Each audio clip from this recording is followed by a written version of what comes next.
नमस्कार. आज आपण झणझणीत अशी शेवभाजी पाहणार आहोत. खूप सोपी पद्धत आणि झटपट होणारी. चला तर मग रेसिपीला सुरुवात करूयात. एका कढईमध्ये मी ड्राय कोकोनट घेतलं, छान परतून घेते त्याला 1-2 ते 3 मिनटं. हलवत राहावासारखं, जेणेकरून ते खाली लागणार नाही.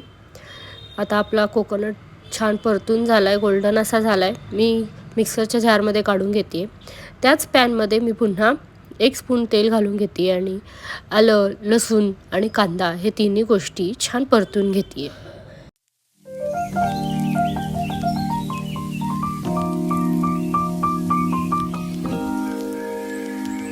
आता आपला कांदा परतून झाला आहे. मी ते सगळे वाटण मिक्सरमधून काढून घेते. अगदी थोडंसं पाणी घातलं आहे आणि वाटून घेतली आहे मी.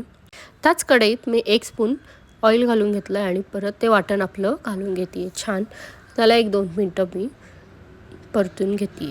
वाटणमधून थोडंसं तेल बाहेर यायला लागल्यानंतर मी थोडंसं पाणी घालून घेते. जास्त नाही घालत आहे इथे, मी थोडंसंच घातली अगदी. मग यात आता मी 1-2 मिनटं वाफेला ठेवते, जेणेकरून त्याच्यातला ऑइल पूर्ण सुटेल. मग त्यात मी टोमॅटो चिरून नाही घातलं. टोमॅटो मी मिक्सरला काढूनच घातलं आहे. जर तुम्हाला टोमॅटो बारीक चिरून घालायचे असतील तरीही चालेल, किंवा मिक्सरलाही घातला तरी चालेल. आणि 2 मिनटं मी परत वाफेला ठेवलं होतं. आणि मी मसाले घालून घेते आहे. अंबारीचा मसाला घातला आहे, कांदा लसूण मसाला, गोडा मसाला, तिखट आणि मालवणी मसाला वापरते मी इथे थोडीशी, कारण मालवणी मसाला थोडीशी तिखट असते म्हणून ती वापरली आहे मी. बाकी काही वापरलं नाही आहे. बाजारात शेव मसालासुद्धा भेटतो, शेवभाजीचा मसाला, तो सुद्धा तुम्ही वापरू शकता. तो टोटल ऑप्शनल आहे. जर तुमच्या ह्या मसाल्याने टेस्ट छान होत असेल तर तुम्ही त्याची गरज नाही आहे घालायची. मग मी ह्याला 1-2 मिनटं परत तेल सुटेल इतकं मी वाफेला ठेवलं. मग मी यात गरम पाणी ॲड करते. गरम पाण्याने आपली तर्री छान बाहेर येते. त्यामुळे सहसा आपण उसळला, मिसळला वगैरे असे आपण गरम पाणी यूज करतो. बाकीच्या गोष्टीला सहसा गरम पाणी यूज नाही करत. सो मी इथे गरम पाणी यूज केलं आहे. जसं हवं आहे तसं घेते मी हळूहळू.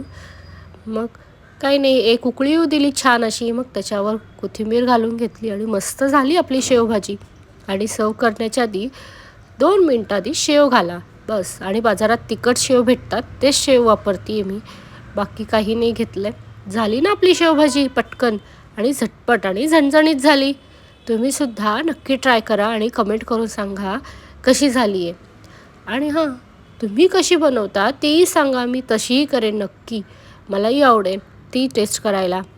चला तर मग आता अशाच रेसिपीसाठी व्हिडिओला लाईक करा, शेअर करा आणि सबस्क्राईब करा. आणि कमेंट करून सांगायला विसरू नका कशी झाली ती भाजी. चला तर मग आता भेटूयात पुन्हा अशाच एका नवीन रेसिपीसोबत. Bye bye.